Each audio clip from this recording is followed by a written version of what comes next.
Et le tout, bien sûr, avec notre chroniqueuse, Nina Masson. Bonjour Nina. Bonjour Sonia, ravie de vous retrouver. On commence par Black Santiago Club, un thriller musical. La série bat au rythme du Black Santiago Club, le club de jazz mythique de Cotonou qui fait vibrer le Bénin depuis sa création dans les années 60. Le club va devenir le décor et l'enjeu donc d'une fiction en 8 épisodes. Tout commence lorsque Azou, un promoteur immobilier sans scrupules, cherche à s'emparer de ce lieu légendaire pour bâtir à la place un complexe balnéaire. Voilà les mutations d'aujourd'hui dans le continent, mais c'est sans compter sur la combativité d'Antoine, l'un des personnages principaux, gardien du sanctuaire, qui va mobiliser ses troupes. On regarde la bande-annonce, on en reparle juste après. Oui, elle est même un personnage à part entière, plus qu'illustrative, elle est narrative et même dramatique parfois.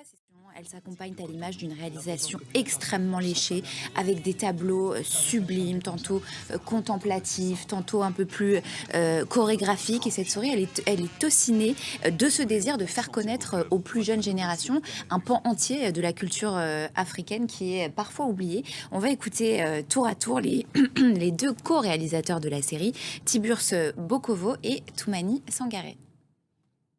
Voilà, et ce que me disait aussi Toumani Sangaré, le fondateur de l'école Courtrajmé à Dakar, au Sénégal, c'est que c'est aussi une série qui crée des ponts entre les générations, entre le passé et l'avenir, avec en trame de fond toutes les mutations sociétales et économiques que traverse actuellement le continent.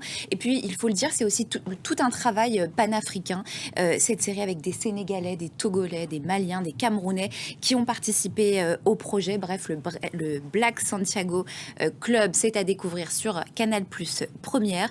L'épisode 1 est entièrement disponible gratuitement sur YouTube, du moins pour l'instant. Ouais, c'est une série inspirée d'un fait divers bien connu, l'histoire de Sweeney Todd, vous savez, du nom de ce barbier anglais diabolique qui a inspiré un bon nombre de réalisateurs. Oui, on pense d'abord au film de Tim Burton en 2007 ou à celui de Stephen Sondheim bien plus tôt, en Voilà, 1979. voilà, donc c'est une série qui s'inscrit dans cette lignée. Elle est jetée derrière les barreaux pour trafic de drogue à sa sortie. 16 années plus tard, le monde a bien changé, mais il va bien falloir qu'elle s'en sorte. On regarde la bande-annonce. Eh bien, en faisant de cette histoire une sorte de comédie sociale inclassable, mais assez efficace, je dois dire. C'est un peu gore, effectivement. On a quelques images de membres découpés, suspendus dans une chambre froide. Mais finalement, l'humour et le côté déjanté transcendent complètement la dimension horrifique. Snack délicieux dont on aurait tort de se priver. Donc pour l'été, c'est parfait. C'est à découvrir dès maintenant sur Prime Video. On retient donc The Horror of Dolores Roach. Alors moi j'ai retenu 3 grandes séries pour cet été qui seront disponibles ces prochaines semaines sur les plateformes, à commencer par la nouvelle série des créateurs de la cultissime Fauda. Je ne sais pas si vous l'avez vu, Sonia. Voilà pour le teaser, délivré par Showtime. Voilà, c'est le teaser. Alors l'histoire vraie donc de la traque puis de l'assassinat d'Imad Mougnier. Voilà, un casting en or massif autour de la star d'Avatar, Zoé Saldana. Elle y incarne un officier de pointe de la CIA en guerre contre le terrorisme. Et on va suivre son quotidien et surtout sa quête d'équilibre entre vie personnelle et vie professionnelle. Voilà pour le pitch. On regarde à quoi ça ressemble. Voilà, c'est l'une des séries événements de cet été. Elle sera diffusée fin juillet sur Paramount+, donc beaucoup de choix sur cette plateforme. L'occasion de la découvrir peut-être cet été.